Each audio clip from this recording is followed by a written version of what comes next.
Hi, everybody. Well, today isn't going to have anything to do with gardening, but first let me tell you that today is Monday and the date because it's important to some people. I'm teasing my friend Catherine. It's April 29th. Honestly, I just don't want to know the date. April 29th. It's 2019. Yes, I know this light is, it looks like I have a halo, but I have turned this camera 55 different ways to get a better shot, and I need to look at the screen. I'm going to continue to work on this. And I mean, it doesn't really bother me, but it might bother you because you're looking into the screen, but whatever. Okay. So yeah, today I want to talk about political correctness. It's something I just I can't shake. I've been a champion for freedom of expression and speech for a very long time, but really in the most visceral way that I wore that ideology was when I studied acting and when I did a project called Lucy Mongrel. So let me explain. When you're an artist, I think it matters no matter what you do, but especially with an expression of the artistic spirit. And again, let me say that expression can be evident no matter what you do. If you're cleaning the streets, if you're doing the dishes, whatever, everything can be an expression of an artistic intention. It all can. As a matter of fact, when I clean a house, I try and do it differently all the time. I I try to bring some joy to it. I try to be creative about it. Everything I do, because I understand that everything is actually creative. That I am a creation, and I create all day long, and so do you. It doesn't mean you have to draw art. It doesn't mean that you have to be able to sing. It's just how you live your life. You can live your life in a creative way. But in order to do that, you have to be free of caring what other people think. And that doesn't mean you go around telling everybody to bug off and fuck you. And that's not what I'm talking about. I mean, you have the right to do that. You have the right to do that. But I don't think it's going to make the world a better place, but you have the right to do it, right? But let's talk about political correctness, because it's not political correctness, it becomes life correctness. So, what that means is this group of people, whoever they are, gets to decide what's correct, right? So, and it's always starts out small, always. And then it becomes this ugly, ugly monster. And so once that starts to happen, now society and all of its beauty and all of its pure creation begins to deteriorate. I say all the time that political correctness destroys anything that is unfortunate enough to come to encounter it. So so let me go back to when I did this project called Lucy Mongrel. I was living and operating in a world, in a world in music that is that lives in a very small box, and it's the blues.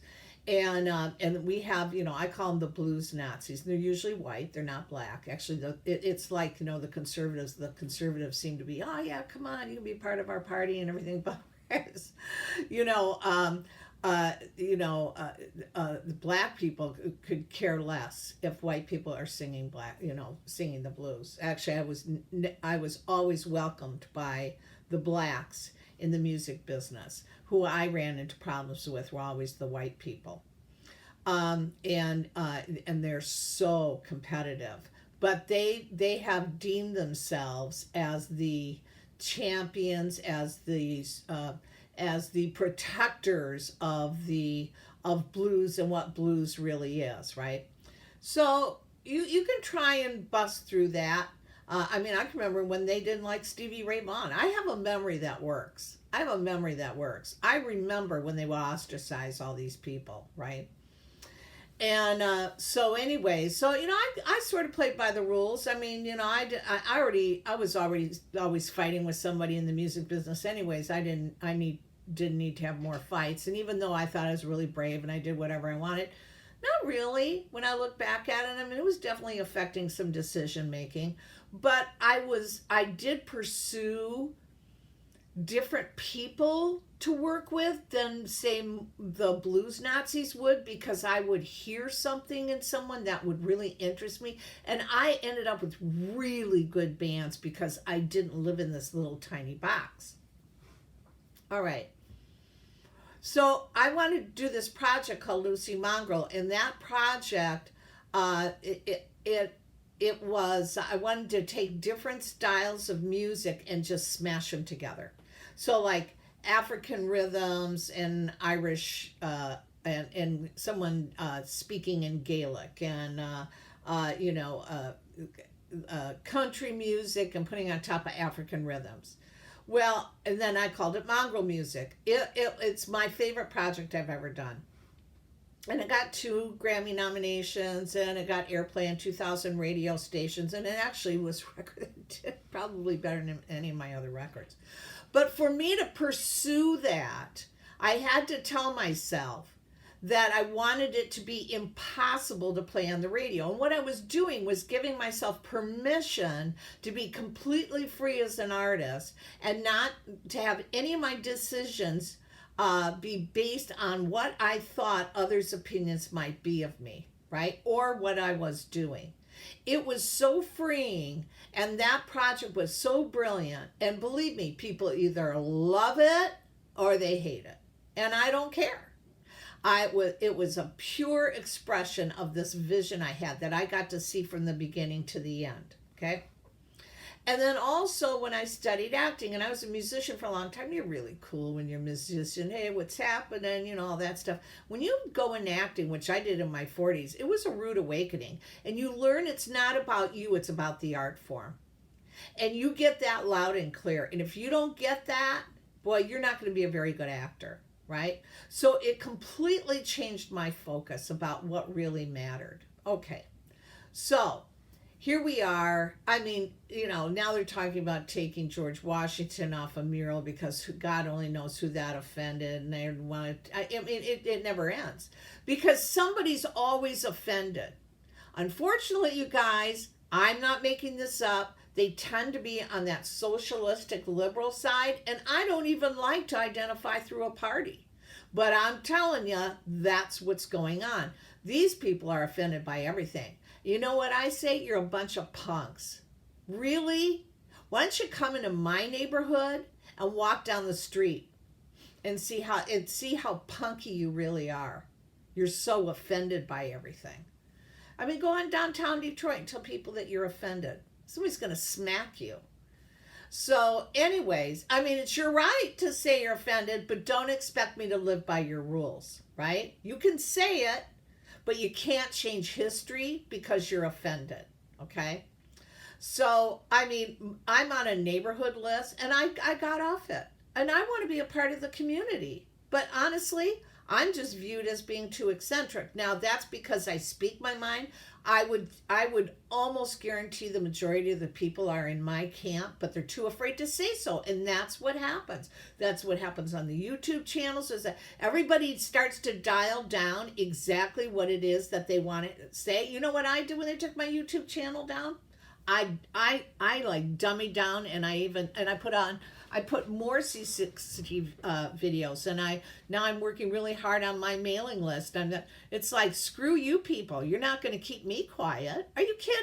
I live here, So anyways, this neighborhood list, I might have talked about this before, but there was a woman that was going into people's backyards and stealing their dogs. Now that's horrible. That's a horrible. If somebody stole my dog, I would be an absolute basket case. I don't want anybody stealing my dog. Okay? So my dog's like my child. So this guy, just being a good Samaritan, describes the woman. And he describes her as black and, what she wears and that she has a dog. Okay. Well, you ought to see these people respond. I couldn't believe it. Well, you don't have to mention she's black. Okay, I got news for you. If there's somebody walking around in my neighborhood and they're stealing dogs and they might steal my dog, I not only want to know what color her skin is, or him, I want to know what color nail polish, I want to know what they're wearing, I want to know what time of day, I want to know, do they have slippers on, do they have on boots, are they in a car, are they in a van? I want to know everything, right? So what? So I went on the list and I said, welcome to the world of political correctness where nothing you say is right, right? So I gotta tell you, the pendulum is swinging back. We're fighting back now. And, the quicker we can get these jerks out of academia and Hollywood and that are left, the people that are left, in this, and it's not left because it's really more than that. It's just people who want complete control. When they're going to go away, they are going to go away. This is their last hurrah. So it's going to be a goodie. It's going to be a good one, and that's what they're doing. They're swinging back hard, but they don't have a lot of time left because we are evolving. We are, and they're going to be left in the dust. It's not going to go on for much longer. It really isn't. So we've seen the pendulum swing back to the middle. And, here's where it's going to go. But they're going to really fight until then. And, the colleges are going to get defunded and what have you. Why shouldn't they? Why shouldn't they? Right? They're not allowing free speech. If you can't have free speech where you're getting an education in this country, what are you doing here? Come on. This is nothing you don't know. But it's something that's been really bothering me. But anyways, there's this article. It is amazing the power that politically correct kooks have acquired over language, art, and literature. It is a sign that the West is culturally dead. That is so true. That is so true. When high museums rename paintings because some emotional weakling declares the name to be offensive, it becomes obvious that the custodians of Western culture have lost their belief in Western culture. When universities cover up murals because of a claim they are offensive to people whose presence on the campus is minuscule, if present at all, you know that learning is no longer the purpose of the university. When a people are afraid to use the words and terms of their forefathers, you know they have been intimidated to abandon even their own language and ways of speaking. Western culture today consists of pornography, sexual deviance, whining wimps devastated by mere words, self-hatred, and craven cowards afraid to stand up for themselves against the onslaught of hate directed toward them by political correctness freaks. The political correctness people are the most alienated and emotionally weak element in the society, yet they dominate in the media, entertainment, universities, and art world. How is it possible that the Washingtonians are prepared to take us to war with real people, Russians, Chinese, and North Koreans, two countries that have already whipped us once, and Persians, an ancient race that even the Romans had a hard time with? Do the fools in Washington really think that our homosexualized, feminized, transgenderized military can take on Russians, Chinese, and Persians? Hollywood can make all the movies it wants with female superheroes, but superheroes are the last thing whining American feminists are. The real question for the politically correct crowd are, why isn't more politically incorrect, and why isn't politically incorrect for the politically correct arbiters of language to call the rest of us names? The real racists in America are those who call white people racist. Boy, that's true. And ask Candace Owens. Ask Candace Owens. So, anyways, I wanted to share that. I love you all. Radical Gardener, from my garden to yours. May your garden always grow. And I'm sending you a ton of love. Thank you.